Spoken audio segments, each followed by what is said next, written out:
რა არის მიზეზი და მიზანი ამ პროტესტის? მე ხა ელინა შეუერთდი, იმიტომ რომ მგონია რომ ამ ვითარებაში ამ პროტესტის ფორმას შეუძლია სხვანაირი ემოცია გააჩინოს საზოგადოებაში იმ პროცესისადმი, რაც მიდის. ახლა ხედავთ რომ ხელისუფლებამ შექმნა რეპრესიული აპარატი. ხედავთ რომ უკეთავენ პირდაპირ ადამიანების დაჭირას კონკრეტულ ადამიანზე.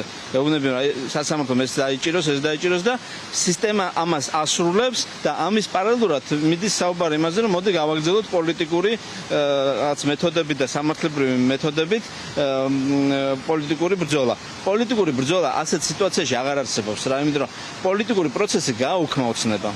ეხლა შენ რო ამბობ რომ მაინც მივიღოთ რაღაცაში მონაწილეობა, პროცესი აღარ არსებობს და თავს იტყუებ, ხო?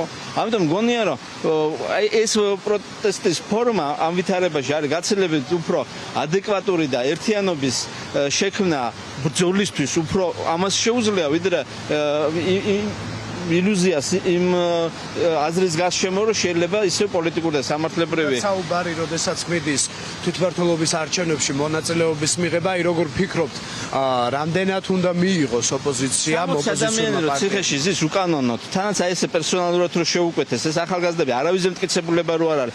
ყველას პროცესი რო სამასხარო და დასაცინია, იმიტომ რომ ცრუმოწმოების გარდა არაფერი რომ მტკიცებულება არ აქვს და ასეთ ადამიანებს იჭერთ ან იმისთვის რომ სამშობლო უყვართ, ხო? მეტი ეს პროცესები არაფერი არ იყო. ამ სასამართლოებს რო უყურებდით.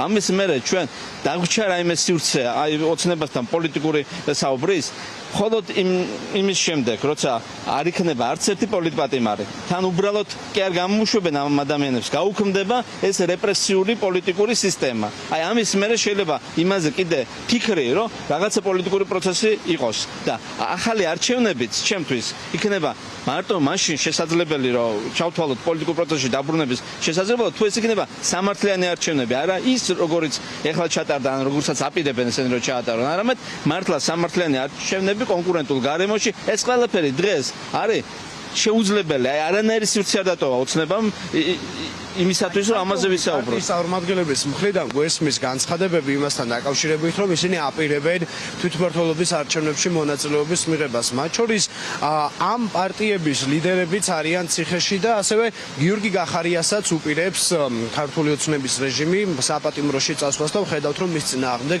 გამოძიებებს აწარმოებენ და იბარებენ პროკურატურაში ჩვენ მის წინააღმდეგ ჩვენებების მისაცემად. ხომ აი ამ ვითარებაში რამდენად შეიძლება იყოს მართებული თვითმმართველობის არჩევნებში მონაწილეობის მიღება? ჩვენ ამაზე ვსაუბრობთ. ჩვენ რო კატეგორიულად მიუღებლად მიგვაჩნია, იმიტომ ვართ დღეს აქ და იმიტომ გვინდა რომ საზოგადოება მიგრძნოს რომ აი მართლა ნებისმიერ მსხვერპლზე წავალთ, ოღონდ ხალხმა ფიზლად და ნათელი გონებით შეხედოს პროცესს რა, იმიტომ რომ ეს პროცესი გამოგვეპარება თუ ჩვენ გავხდებით ოცნების პოლიტიკური თამაშის თანამონაწილე და ჩვენ მივიღებთ პუტინის რუსეთს საქართველოში, სადაც აი არჩევნები იქ გახსოვს რა ეს ნავალნის გეგმები რომ აი ყველა არჩევნებში მივიღოთ მონაწილეობა და გონიერი არჩევანი და ყველა ოპოზიციურ კანდიდატს.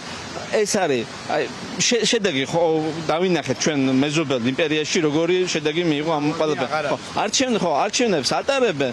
იგივეს უზამენ ყველა ჩვენ პოლიტპატიმარს. ახლა როცა შენ შეგიძლია 8 თვით შეუკვეთო ადამიანი ციხეში, რატო 8 წლით არ შეუკვეთა, ხო?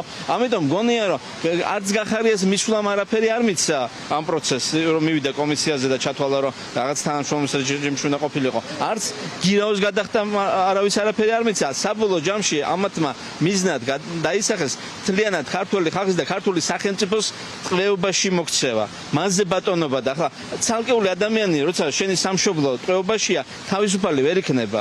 თუნდაც ამ ოპოზიციონერების დაკავებით და ციხეში ჩასმით აშანტაჟებს თუ არა ქართული ოცნება აი პოლიტიკურ ჯგუფებს რომ თამაში შეიტყოს თუნდაც არჩევნებში. ესენი არიან რა თქმა უნდა, ესენი არიან მძევლად აყვანილი, მაგრამ სწორედ ტერორისტთან რომელიც მისაც შეუძლია მძევლად აიყვანოს თავისი ოპონენტი, აღარაფერზე აღარ უნდა ითანამშრომლო.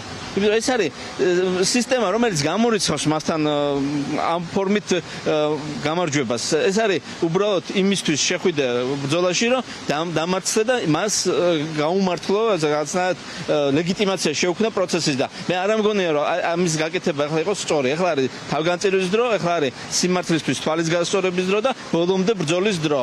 არავითარ შემთხვევაში არ შეიძლება თანამშრომლობა რეჟიმთან არანაირად, მაშინ შეხდებით რეჟიმის თანამონაწილე. მადლობა გედევ